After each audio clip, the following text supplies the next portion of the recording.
మనం రోజు వాడే క్లాడ్ లాంటి పవర్ఫుల్ ఏఐ మోడల్స్ వాటి వెనుకున్న అస్సలు కథ ఏంటో ఎప్పుడైనా ఆలోచించారా? ఆ పైన కనిపించే గొప్ప గొప్ప మాటల గురించి కాదు, అస్సలు తెర వెనకాల జరిగే ఇంజనీరింగ్ మ్యాజిక్ ఏంటో ఈ రోజు మనం తెలుసుకోబోతున్నాం. సరే, ఇంకెందుకు ఆలస్యం, మొదలుపెట్టేద్దామా? సరే, ఈరోజు మన ప్రయాణంలో ఏం చూడబోతున్నామంటే, ఫస్ట్ అసలు ఈ ఏఐ ప్రీ ట్రైనింగ్ అంటే ఏంటి, ఆ తర్వాత ఈ స్కేలింగ్ లా విప్లవమేంటో చూద్దాం. అక్కడ్నుండి ఇంజనీర్ల అసలు కష్టాలు ఎలా ఉంటాయో అర్థం చేసుకుందాం. అండ్ దెన్ డేటా సమస్య, ఏఐని కంట్రోల్ చేయడం, చివరగా భవిష్యత్తుకి అసలైన భయం ఎక్కడుందో చూద్దాం. రైట్. సో ఈ పెద్ద పెద్ద ఏఐ మోడల్స్ ప్రయాణం అసలు ఎక్కడ స్టార్ట్ అవుతుంది? దాని గుండెలాంటి ప్రీ ట్రైనింగ్ అనే కాన్సెప్ట్తో స్టార్ట్ చేద్దాం. అంటే ప్రీ ట్రైనింగ్లో ఉన్న అసలు మ్యాజిక్ ఏంటంటే, దీనికి మనుషులు కూర్చుని ఏదీ చెప్పక్కర్లేదు. ఇంటర్నెట్లో ఉన్న మొత్తం సమాచారాన్ని అదే చదివి నేర్చుకుంటుంది అన్నమాట. అసలు మనిషి ప్రమేయం లేకుండా ఇది ఎలా సాధ్యం? చూద్దాం. వినటానికి చాలా సింపుల్గా ఉంది కదా, కానీ అసలు పనే ఇది. తర్వాతొచ్చే పదమేంటో గస్ చేయటం. ఫర్ ఎగ్జాంపుల్, పిల్లి కూర్చుంది అని చెప్తే నెక్స్ట్ మీద అని ఊహించటం, అంతే. కానీ ఈ చిన్న పనిని వందల కోట్ల సార్లు ఇంటర్నెట్ మొత్తం డేటాతో చేసినప్పుడు అప్పుడసలు మ్యాజిక్ జరుగుతుంది. ఆ మోడల్ మన సహాయం లేకుండానే భాషని, ప్రపంచ జ్ఞానాన్ని అన్నిట్నీ నేర్చుకుంటుంది. ఓకే, ఏఐని ఇంకా పవర్ఫుల్ చేయడానికి ఒక సింపుల్ ఫార్ములా దొరికితే ఎలా ఉంటుంది? సరిగ్గా అదే జరిగింది. ఏఐ చరిత్రనే మార్చేసిన ఒక ఆవిష్కరణ, అదే స్కేలింగ్ లా. ఏంటో చూద్దాం.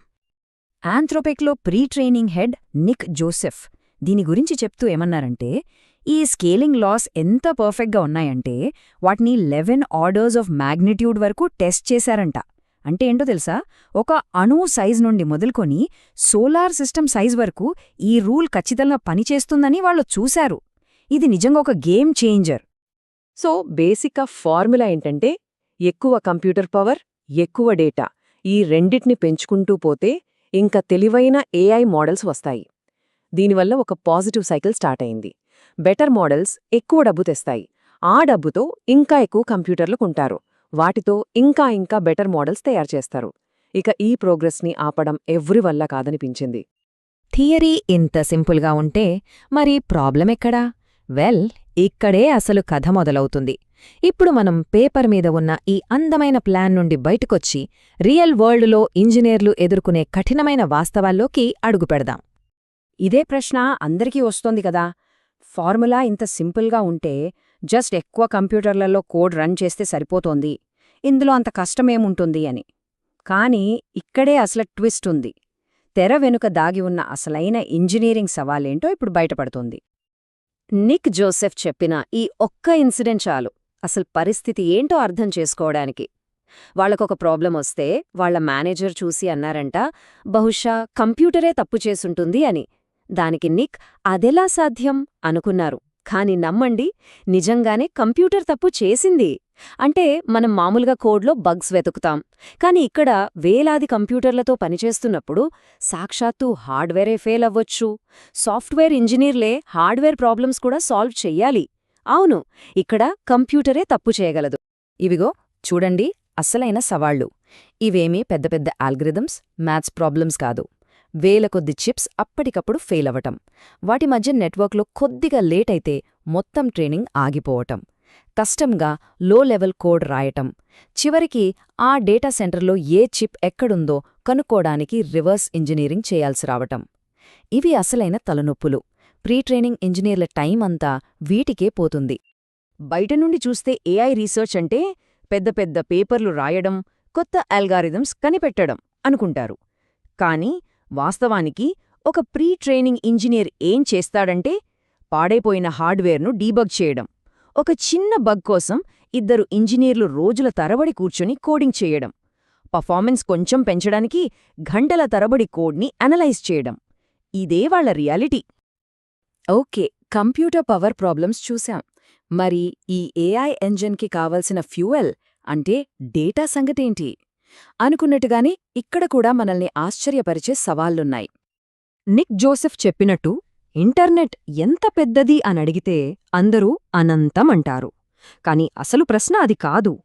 ఏఐకి ట్రైనింగ్ ఇవ్వడానికి పనికొచ్చే, ఉపయోగపడే ఇంటర్నెట్ ఎంత పెద్దది? విచిత్రమేంటంటే ఈ ప్రశ్నకు సమాధానం ఎవ్వరికీ తెలీదు. ఈ చార్ట్ చూస్తే అసలు సమస్య ఏంటో క్లియర్గా అర్థమవుతుంది. ఒకవైపు ఏఐ కంప్యూటింగ్ పవర్ రాకెట్ స్పీడ్లో పెరుగుతుంటే, మరోవైపు మనం క్రియేట్ చేస్తున్న మంచి క్వాలిటీ డేటా చాలా స్లోగా పెరుగుతోంది. అంటే భవిష్యత్తులో ఈ ఏఐ మోడల్స్కి ఫీడ్ చేయడానికి సరిపడ మంచి డేటా మన దగ్గర ఉండకపోవచ్చు.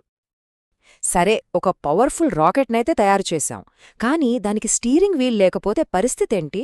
ఇక్కడే అలైన్మెంట్ అనే చాలా ముఖ్యమైన ఛాలెంజ్ వస్తుంది. అంటే ఈ ఏఐ మనం చెప్పినట్టు వినేలా, మన లక్ష్యాలకు అనుగుణంగా పనిచేసేలా ఎలా చూడాలి? నిక్ జోసెఫ్ చెప్పిన ఈ స్టీరింగ్ వీల్ అనాలజీ చాలా పవర్ఫుల్. ఏఐని అలైన్మెంట్ లేకుండా బిల్డ్ చేయడమంటే స్టీరింగ్ వీల్ లేని కారుని తయారు చేయడమే. ముందు కారుకి స్టీరింగ్ వీల్ పెట్టాలి, ఆ తర్వాతే దాన్ని ఎవరు డ్రైవ్ చెయ్యాలి, ఎక్కడికి వెళ్ళాలి అనేది ఆలోచించాలి. కరెక్టే కదా? ఏఐ సేఫ్టీకి ఇది చాలా చాలా ముఖ్యం. ఇక మనం చివరి దశకు వచ్చేసాం. ఏఐ ఫీల్డ్లో ఉన్న ఎక్స్పర్ట్స్ని రాత్రుళ్ళు నిద్రపోనివ్వకుండా చేస్తున్న అసలు భయమేంటో తెలుసుకుందామా? ఇది మనం సినిమాల్లో చూసే రోబోల దాడి లాంటిది కాదు. అంతకంటే చాలా చిన్న, సూక్ష్మమైన విషయం. ఏఐలో నెక్స్ట్ పెద్ద అచీవ్మెంట్కి అతిపెద్ద అడ్డంకి ఏదో పెద్ద థియరీ కనిపెట్టలేకపోవడం కాదు, లేదా ఇంకేదో సైద్ధాంతిక పరిమితిని చేరుకోవడం కూడా కాదు. నిక్ జోసెఫ్ ఏమంటారంటే, నేను నిజంగా ఎక్కువగా భయపడేది సాల్వ్ చేయడానికి చాలా కష్టంగా ఉండే బగ్స్ గురించి. ఎందుకంటే ఒకే ఒక్క బగ్ మనల్ని నెలల తరబడి దారి తప్పించగలదు. అవును, అసలు భయం ఇదే. గుర్తించడానికి దాదాపు ఇంపాసిబుల్ అయ్యే ఒక చిన్న బగ్ వేలాది కంప్యూటర్ల సిస్టంలో ఎక్కడో దాగి ఉండి నెలల కష్టాన్ని, మిలియన్ల డాలర్ల డబ్బుని ఒక్క క్షణంలో వేస్ట్ చేయగలదు. ఒక్కసారి ఆలోచించండి. ఏఐలో నెక్స్ట్ బిగ్ బ్రేక్ త్రూ అనేది ఏదో కొత్త థియరీ వల్ల రాకపోవచ్చు. బహుశా నెలల తరబడి నిద్రలేని రాత్రులు గడిపిన ఒక ఇంజనీర్ ఒక అసాధ్యమైన బగ్ను కనిపెట్టి ఫిక్స్ చేయడం వల్ల రావచ్చు. ఇది మనకు ఏం చెప్తోంది? ఏఐ అనేది కేవలం సైన్స్ మాత్రమే కాదు, బహుశా మానవ చరిత్రలోనే మనం ఎదుర్కొన్న అత్యంత క్లిష్టమైన ఇంజనీరింగ్ సవాళ్లలో ఇది కూడా ఒకటి.